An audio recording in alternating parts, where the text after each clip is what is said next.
What is up, SD Racing family? Today in the dyno we've got a 2007 Trailblazer SS with a big turbo. For the record, I'm done trying to make y'all comfortable. So today we're tuning this 2007 Trailblazer SS. Customer brought it up. It had been street tuned before, and he was really looking for a dyno tune to see what kind of numbers it made. And while we were the closest all-wheel drive dyno tune, so he gave us a ring. Talked to him, and he brought it on up. So I'm gonna put the modifications in the description just because I don't remember them all perfectly. But the gist of it is, it's got a 427 LSX block, Brodix heads, cam, and a big Borg Warner Turbo. I can't remember which one it is, but it is rather large. So we're gonna take a look at it real quick.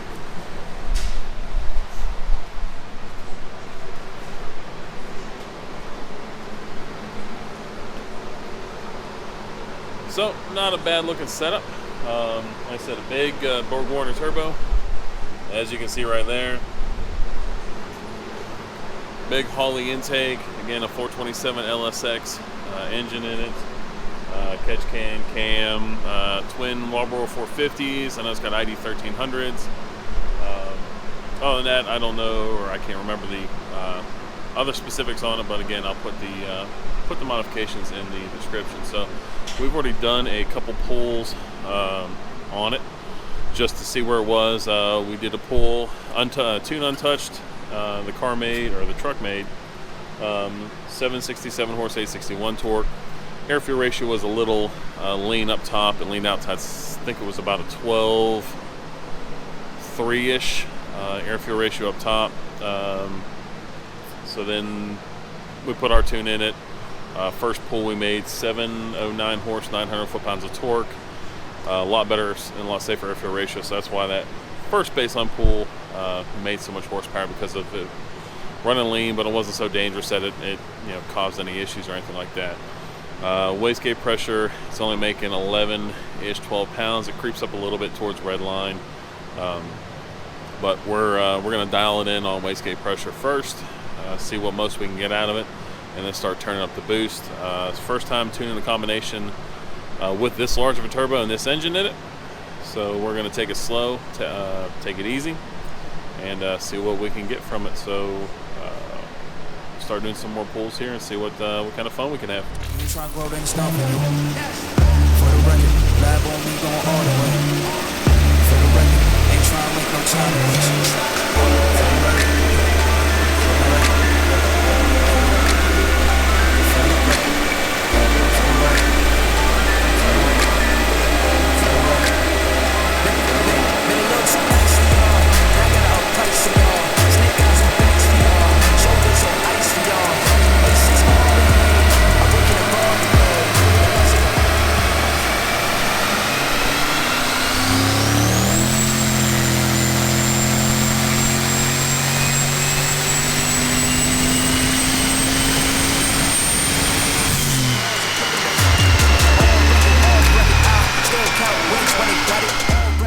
So one thing I forgot to mention was that this truck has a 3600 stall converter in it, 3600 RPM stall converter in it. So it's going to help the torque a lot, especially with this turbo, the engine, and everything. So that pull, we picked up 15 horsepower. We added a degree of timing across the board, and it boost pressure. Looking at the gauge and in the on the map sensor, it was about 12 and a half through the mid-range, and it crept up to around 14 and a half by peak RPM. So 724 horsepower, but we made 989 foot-pounds of torque. So right now that's the highest torque reading I've gotten on this dyno. And again, the stall converter is going to help some with the large engine and the turbo. So we'll see what we can get out of it horsepower-wise. But again, that's wastegate pressure right now. We're going to turn the boost up here shortly, but I want to see how much more we can get out of it as we sit here. So air fuel ratio is solid and safe the whole way across. So we're going to probably add a little bit of timing, maybe tweak the air fuel ratio in the mid-range a little bit. But here's what the graph looks like.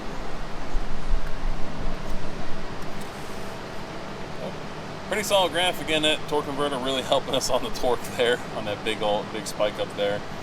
just because it holds the car there. So holds the car there, but the RPMs kind of hang there, so the dyno gets a gets a good reading off of that.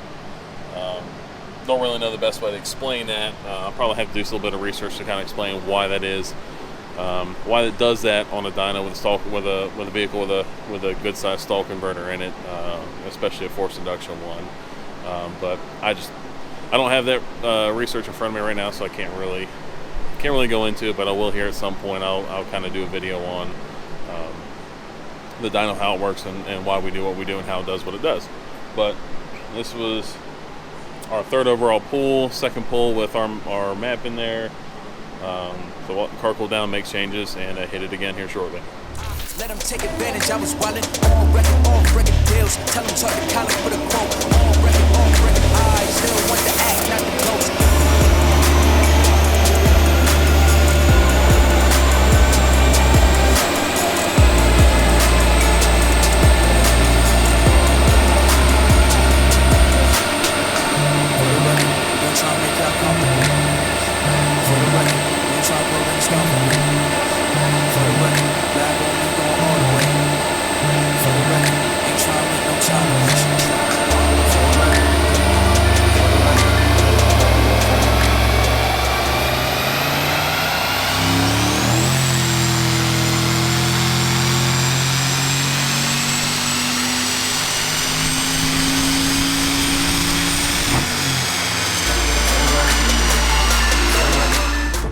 That pull, we made 751 horsepower and 1,052 foot-pounds of torque. Here's what the graph looks like.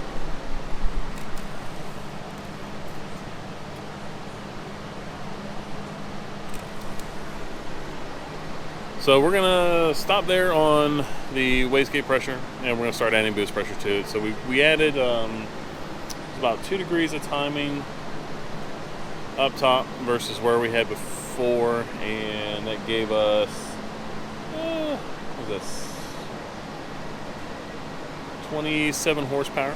So that was a good gain for those 2 degrees. So again, like I said, we're going to call it quits on wastegate and leave that as one setting, and then now we're going to go ahead and do a second setting. We'll start upping the boost pressure.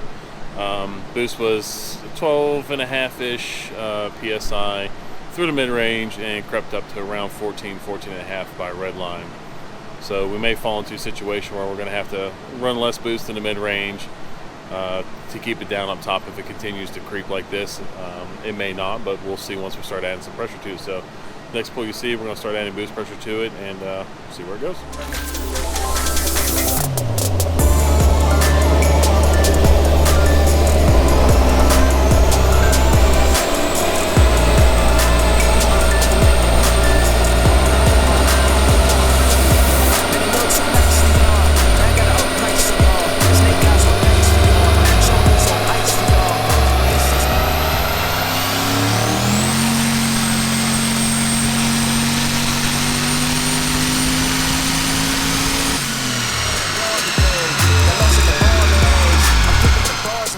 That pull netted us about 16.5 psi of boost pressure, and we made 792 horse, 975 torque. Again, the torque is going to be a little bit funky because of the stall converter.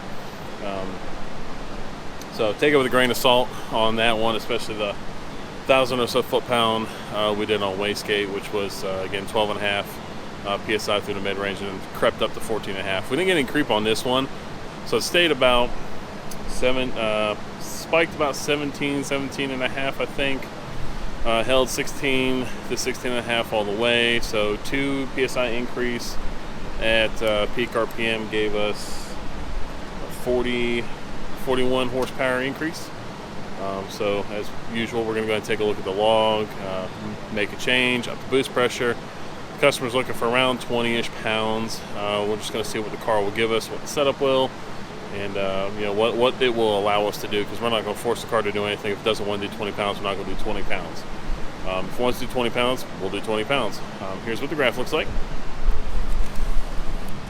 And the waves in the graph are just a little bit of boost oscillation as it went through, using a Turbo Smart eBoost 2 for boost control. So it gets a little weird here and there just to set it up. So we'll work on smoothing that out as we go along. But again, we're gonna look at the log, up the boost pressure a little bit more, and do another pull.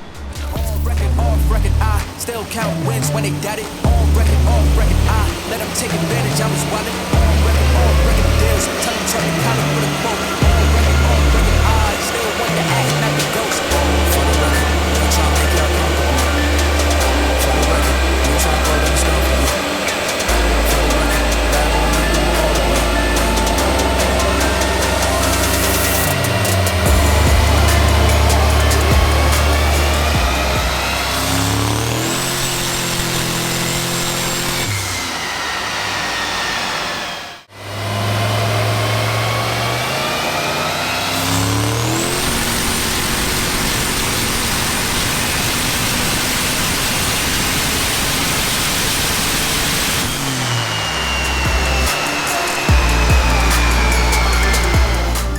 Well, we got our 20 pounds. Results weren't as good as I was hoping for because, well, I screwed up. If you see, didn't set the boost controller for setting number 2, which is the, what we're trying to get 20 pounds on, versus wastegate pressure. So the first little bit we did wastegate, heat soaked the car, and then fixed the error. 20 pounds.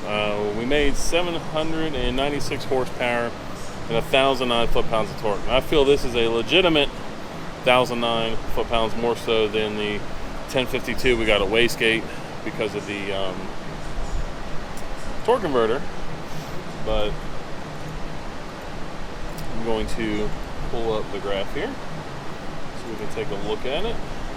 It was really rich through the whole pull, like 11, dipped into the 10s. We're looking for about 11.5 air-fuel ratio on this. Really light on timing too, but almost ready here. All right, here's what the graph looks like. Not too bad. Not sure what this little dip is. There's a little bit of oscillation of boost pressure, but not that much. So, per usual, take a look at the log. Definitely going to change the air-fuel ratio. Pull a little fuel out of it up top there. I purposely added a bunch of fuel just to make sure that, one, if we did hit our target, it was a little rich, and two, if we overboosted that, I had enough of a safety net in there. So 796, 1,009. Should be better on the next one without it completely heat soaked and proper air fuel ratio.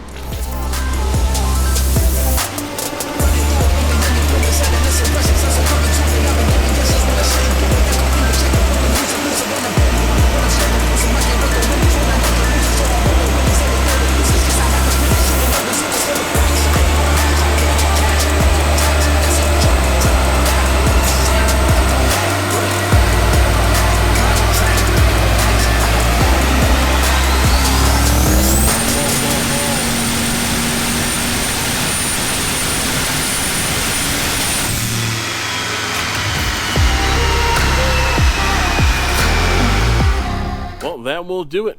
We made 830 horsepower and 1,032 foot-pounds of torque. That was on about 20.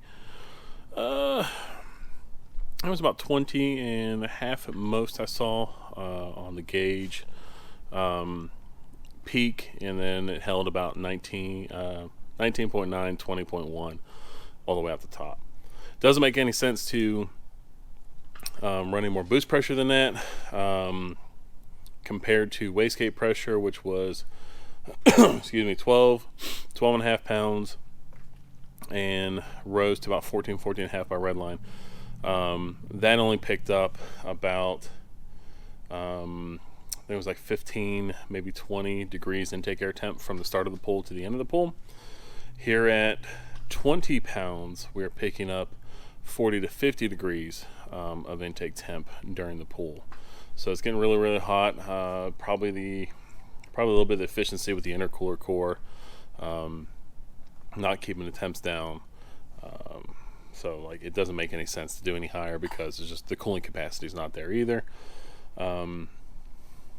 but 830 horse, 1032 torque on 20-ish pounds of boost.